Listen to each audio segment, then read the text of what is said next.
Bonjour et bienvenue sur alform.com. On va continuer ce chapitre de présentation de Red Hat Enterprise Virtualisation et on va, dans ce module, comprendre ce qu'on appelle les concepts de virtualisation. C'est-à-dire qu'on va comprendre un peu ce que veut dire une machine virtuelle, qu'est-ce que c'est exactement, et comment on va virtualiser tout ça. On va voir trois types d'utilisation ou de technologies plutôt de virtualisation que sont la virtualisation par émulation, la paravirtualisation, également appelée machine PAVM, ou PVM, pardon, pas PAVM, et la virtualisation assistée par le matériel, c'est-à-dire HVM, Hardware Virtualisation Machine. Et donc j'y arrive. Une machine virtuelle, on appelle souvent ça une VM également, c'est quoi? C'est une représentation logicielle d'un ordinateur, d'une boîte, tout simplement. C'est-à-dire qu'on va avoir un logiciel qui va nous permettre de simuler des ressources matérielles. Et parmi ces ressources matérielles, qui seront donc présentées à un système d'exploitation, on va trouver des périphériques que sont les périphériques réseau, des disques, du CPU, de la RAM, des cartes vidéo, des contrôleurs de type USB, des contrôleurs de type disque également, des contrôleurs de stockage on va dire, mais des souris, des claviers, et ainsi de suite. Donc une machine virtuelle, c'est quoi? C'est la représentation logicielle d'un ordinateur. Et à l'intérieur de cette machine virtuelle, on va installer un logiciel. Un logiciel en général, un système d'exploitation. Donc une machine virtuelle, elle va être tout simplement définie par le nombre de cartes, le type de carte, le nombre de contrôleurs, le type de contrôleur, le nombre de CPU, le nombre de RAM qu'on peut y placer. C'est comme ça qu'on va donc définir une machine virtuelle.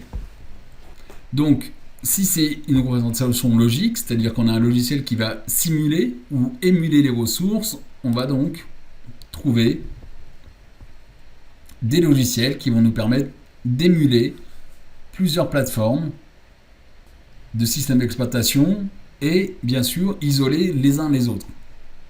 L'idée c'est de faire croire à un système qu'on appelle un OS invité mis dans une machine virtuelle, de lui faire croire qu'en fait il est sur une machine réelle, c'est-à-dire qu'il s'exécute sur du matériel.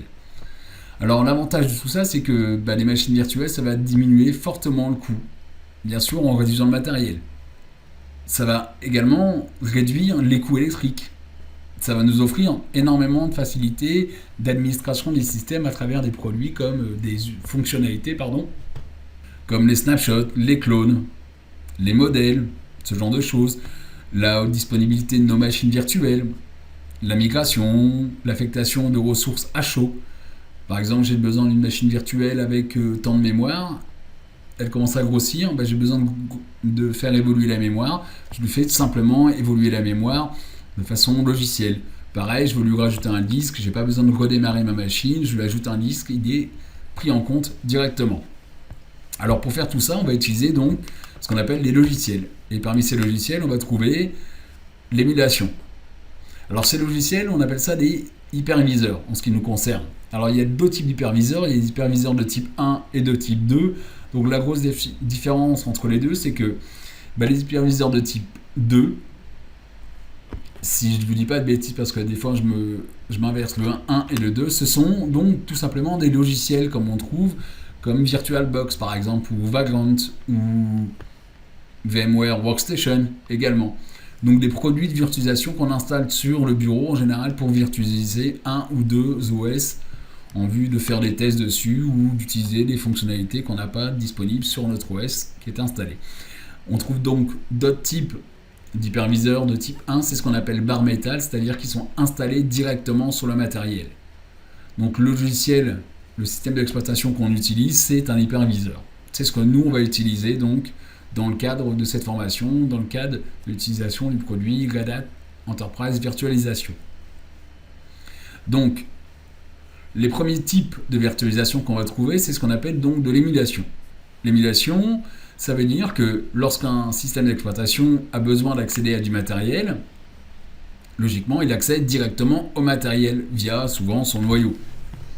L'idée, c'est que l'OS, qu'on appelle un OS invité ou un guest OS, n'a pas conscience d'être virtualisé, c'est-à-dire qu'il va lancer des appels sur du matériel, le matériel va répondre, mais le matériel il est émulé. C'est du faux matériel. Donc comment ça se passe? En fait, il y a tout simplement une translation binaire, une émulation du matériel. Donc l'avantage de ça, c'est qu'on n'a pas besoin d'aller modifier le système d'exploitation invité pour aller travailler sur notre hyperviseur. Donc on va pouvoir l'installer et installer n'importe quel type de système d'exploitation.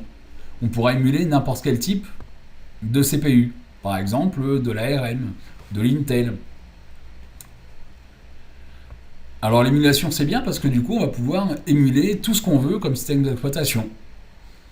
Mais le problème c'est que comme tout est translaté, je vais dire, de façon binaire, par le système d'exploitation qui se trouve en dessous, c'est-à-dire l'hyperviseur, mais il y a une charge assez importante du CPU.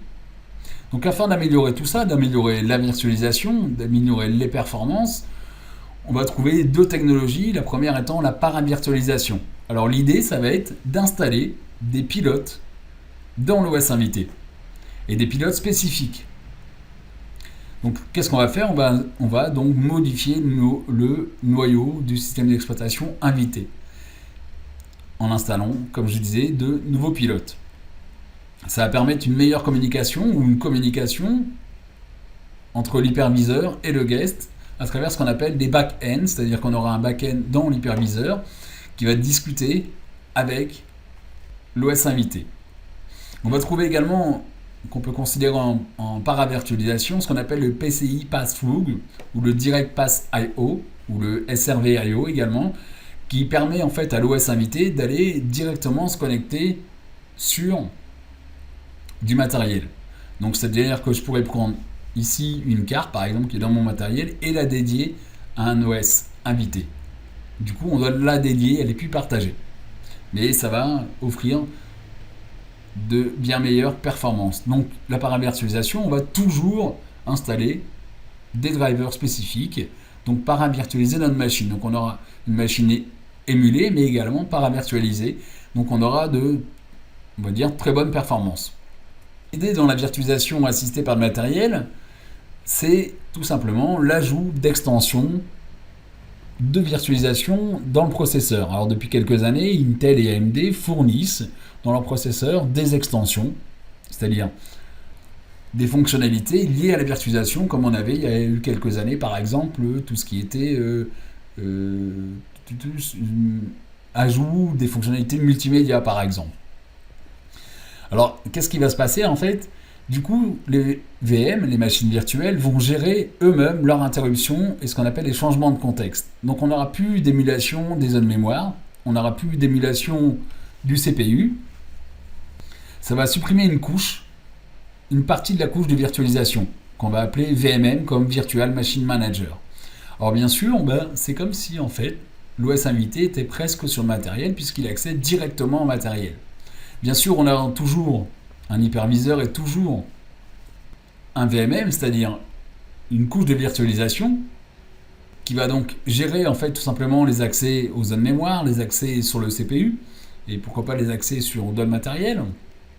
Ça va donc nous offrir de très bonnes performances en ce qui concerne la virtualisation. Donc, en ce qui concerne les différentes technologies de virtualisation, donc l'idée de créer ce qu'on appelle une machine virtuelle, c'est-à-dire une boîte, on va en général mélanger le tout. On va émuler certaines fonctionnalités ou certains matériels, on va dire. On va paravirtualiser certains matériels et on va utiliser également la virtualisation assistée par le matériel. Ce que va nous fournir KVM. Ce qu'on va voir donc à la suite de cette vidéo. Je vous dis donc à très bientôt sur alphand.com.